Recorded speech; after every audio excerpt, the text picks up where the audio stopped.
Jumping into the topic of today, like are Chinese factories about to replace Aussie builders? And for context, in Melbourne right now, there's a few townhouses in Craigieburn that were built in a Chinese factory, put on a boat and craned into place, and the buyers snapped them up in 3 weeks. James, do you think it's the future of Aussie housing? Are we going to offshore the entire industry that's being built here? I don't think so. It's going to be Australians are patriotic, and to remove the construction industry is the largest employer in the country as well. I guess these types of things do shake it up a bit. I think there's a need for this shake up, not to get all political, but we've been under a Labor government for quite some time, and construction costs, they're in line with a lot of those types of tradies and unions and all that kind of stuff. So it does, things can blow out, right? Like 40% increase since COVID. There's no supply issue at the moment, right? There's no issues with that thing anymore that was off the back of COVID.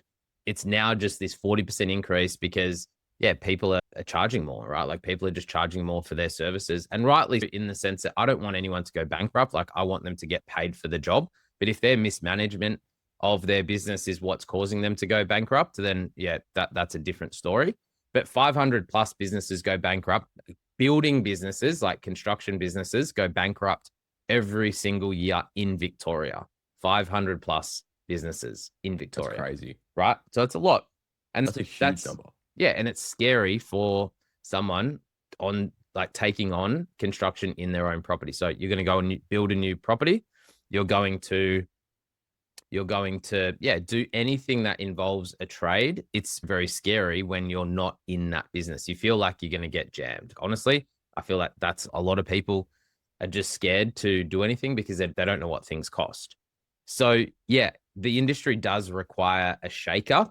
This might be the answer. Like this could be something that people turn around and say, holy shit, like they just went and built these things in 8 weeks. They sold them out to, how many? There's 5, right? 5. They sold them to investors and probably a couple of homeowners as well in there, no doubt. And essentially that type of construction, if you are another builder that's operating in that space, like if you're building small floor plan townhouses and these guys have gone and built that product for a way cheaper amount, then yeah, you would probably have to start looking at things. Yeah, I totally agree. And I do agree on the patriotic side of the Australian like people as well. And I think especially the government would be worried about this as well, because I think that they would have an invested interest in trying to keep manufacturing in Australia and keep jobs in Australia as well. But on the flip side as well, I feel if first home buyers are really struggling out there and they see a product that's going to be potentially 20-25% cheaper, I feel like a lot of people would still take that up. And that's obviously what's happening in Craigieburn. But I think it's probably worthwhile giving just a bit more context on what happened in Craigieburn. Because one, Craigieburn's a very hot market at the moment. So it's 5 townhouses that are being built brand new. They were 4-bed, 3-bath, 2-car garage townhouses as well. So they've got some level of significant accommodation. But importantly as well, they were advertised with a sale price of $699 to $749. So $7 to $750. So that market, that product, that price point is all like it's a very competitive market at the moment. Now, I am interested to know if there is any homeowners that bought it. I think that I read that it was all investors that bought it.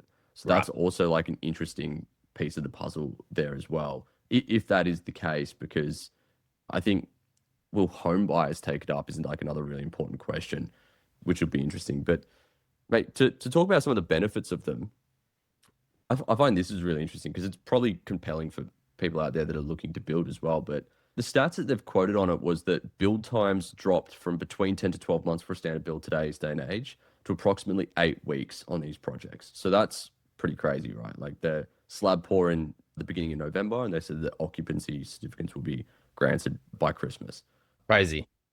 Like if they actually hit that, like if they do meet that timeline, I will be gobsmacked. Yeah, it's huge. Yeah. And so that on top of the reduced timeline, they said 20% reduction in the actual build cost compared to if you went to a volume builder in today's market. Yeah, so, which is essentially builders should be working at that 20%, right? Like they work on 20% margins. That's like generally speaking, there'll be people under that and there'll be people over that.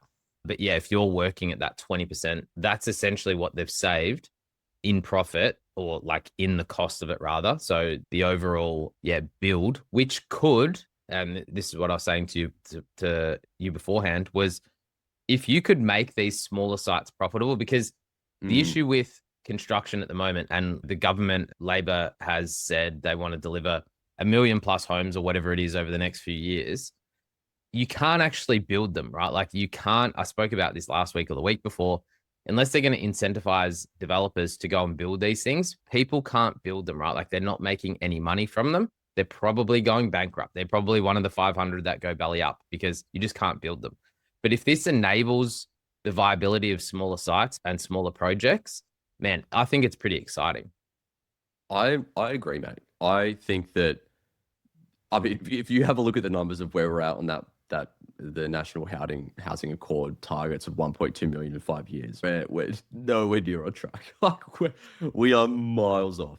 And if there is some sort of a way that we can just get more properties built out there, but the thing is, and I think this is what's going to be really important. So I feel like you and I will go through these homes and we'll put a video out. So follow along if you want to see like an actual inspection of what these properties look like. But the big thing for me is, are they still going to be quality? Because I know that, and we talk about this, like some developers and builders out there that are trying to build the cheaper products, they literally just call it investment stock, which is essentially just like low quality crap homes with the worst fixtures and fittings. And like I go through them still all the time when investors are trying to on sell them. And they can sometimes just sit on the market and they're just like not good homes. They haven't been strategic in actually making them good projects that are livable. But if they can surpass that, and so one of the other things about these, they've got 8-star energy efficiency ratings under the Nationwide Housing Energy Rating Scheme. So if they can have them as like good quality homes, then I think that's a really exciting and huge opportunity for people in Australia to just build way more homes, tackle the first home buyer problem, tackle the rental market problem. Like all these things could be potentially fixed in a really good way with these sort of builds. But mate, I've got a question for you as well. Do you think that these prefab homes are actually going to be easier for council too? So they could, so in terms of the council approvals, and just to go step back, the reason why these guys can build quicker, so if they're building in 8 weeks, is because they've simplified the floor plan, they've simplified the build, right? If you look at larger builders like Carlisle and Boutique and Metricon and those types of guys that operate, you can't go in there and make changes. Like you can make small changes, but you can't make significant changes because everything gets built in a factory. Pretty much. There's rarely, they might do a double story or things like that on site where they actually deliver a whole bunch of timber and build it on site. But most of the time it just comes on the back of a truck. So those guys are building smaller homes in 4 months. So, and some larger homes, like we just had a friend of ours finish their house and it's over 30 squares and it was about 4 or 5 months for the build. Pretty quick. Wow. But that's because they've simplified the process. So again, if the council and the government got smart on this and they actually did specify, hey, we've got these blocks, like this development site here. And I've done some work with Melbourne Planning and the State Commissioner for Planning over the years. We worked with an architect that actually won an award for, it was like this eco living project. And essentially you could take I think it was a standard size block. So like 600, 650, 50 by 150 block is very standard in Melbourne. And I'm talking about a foot there. So it's old school terms. 50 foot by 150 foot block is a 650 square meter block. And that's like the inner east. There'll be tons of those blocks. And essentially you could build this 3-story building on that particular block that had multi-living aspects to it. So you could have, I think it was like 4 or 5 apartments in there. And then obviously if you bought 2 blocks, you could go up and do more. So yeah, it was like this planning scheme that was with the state government. State government ultimately can step over what the council says and like what they have in place. If they turn around and say, hey, we want to do X, they can do it, like what they've done recently with the town planning on townhouses. So that's just like a standard townhouse. You can get it approved in 10 days. So it's awesome. Like I get it. But again, people can't build the houses. So if this was part of that and they turn around and said on this particular block size, so if they were smart, again, they looked at a whole bunch of areas where they wanted these in. I don't think it's going to work in the inner east, just from the aesthetics of things. But yeah, if you're in the greenfield still and they turn around and said anything that's over 600 square meters and it has this frontage and this depth, as long as you keep in with these parameters, if you go and create a design that fits that, no worries, pump them out. Like just pump them out, we'll stamp them like a normal house. So that's essentially where they get to. So the council create the restrictions and they put in place, hey, if you can build within these, like this envelope, then the builders can go away, design something specific to that, and then they just lodge it as a normal building application and it just gets stamped. Bang. That would be the easiest process and the quickest way for these things to move through. Yeah, because and that's like a very important piece of the puzzle in my mind, because in order for these to actually work, I feel like you need to have it so that there's some sort of system or like software that designs them that is built to the code of councils so that they can be done quickly. Because it's not just like the build that needs to be done quickly, it's also like the council approval process that needs to be done quickly. And then if you can make them 20% cheaper and the developers are able to still get profit and it's going to be cheaper for the actual buyer and the quality's good, then it seems like it's just like a huge opportunity for the industry. And, yeah, the issue is it gets fragmented. So over the years as well, different councils do different stuff. One council will allow you to do granny flats, and this is going nationwide as well. Other councils won't. So I know that's been more state bound, but in Queensland, it's been more council bound, like LGAs.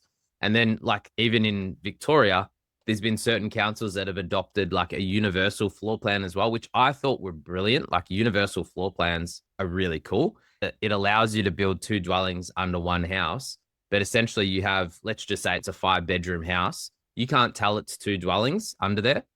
And you would have an entry that is like at the front, and then you have an entry that's around the side. So let's just say it's 5-bedroom house. If you're looking at it from the top, there's a 2-bedroom section of it and a 3-bedroom section. So when you move in, when you build that house as your first home, you would maybe move into the 2-bedroom part. And then you get a little bit, you want some more room, so you move into the 3-bedroom part. And then you have kids, and then you knock down the middle wall and you have 5 bedrooms. So you are living through this property as you evolve as well. So now it's a 5-bedroom house. And then as you get older, you go back into the 3-bedroom, and you get older again, you go back into the 2-bedroom, and you can rent the other one out, right? So you can rent that other one out because it has its own access. So that's a universal floor plan. And I honestly thought they were brilliant. I thought they were going to go nuts. And then it didn't get adopted by other councils. I think it was like Braybrook or something like that took it on. Like they were, or Banyule, one of those councils, they took on that floor plan, and then all the others didn't. So they didn't really want them in their councils, which is weird, right? Like I think it's brilliant. Such a cool idea. Yeah. I love that as well. Yeah. Dual key. They do them up in Queensland. They do dual keys and things like that up in Queensland, maybe New South Wales as well. But yeah, just not as popular down here. So again, it's got to be that mass adoption, but could be a really good shake up to the industry, but then also provide a lot of value to those people that need it, right? Like for those first home buyers, for those tenants that just need to get into a property, we need to produce more housing. Yeah, and if it's good quality, then I'm all for it. But again, follow along. We'll go through it and we'll give you our thoughts on the actual build quality and what it actually looks and feels like inside the properties, because that I think will be the ultimate factor of if they get adopted and if they become popular or not. But just the final point is that in Australia, the prefab industry is still estimated at roughly 3 to 5% of homes.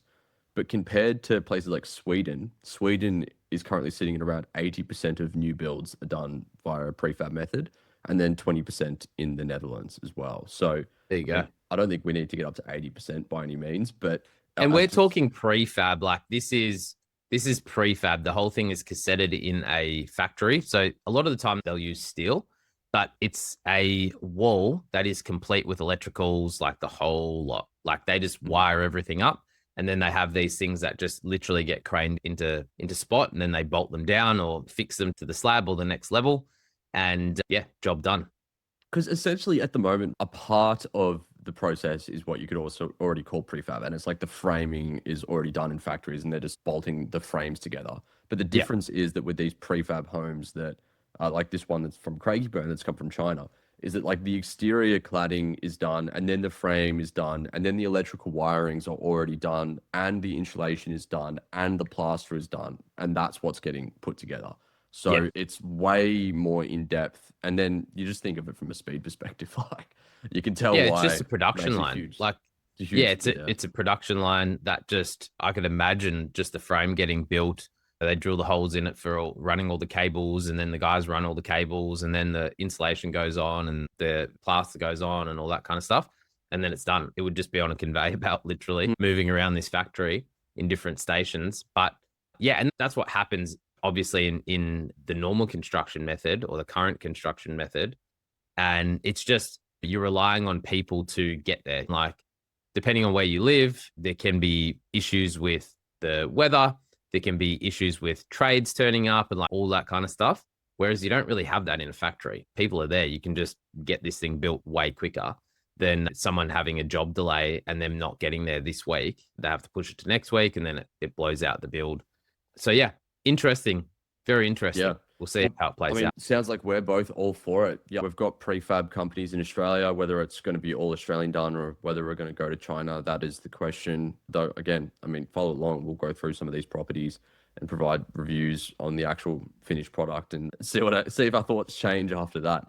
So, thanks Awesome. again for tuning in to How's the Market. If you enjoyed today's episode, we'd love it if you could leave us a quick review on Spotify or Apple Podcasts, or follow along if you're watching on YouTube. And that really helps more people to find the show. And until next week, we'll catch you guys then. See you. Bye.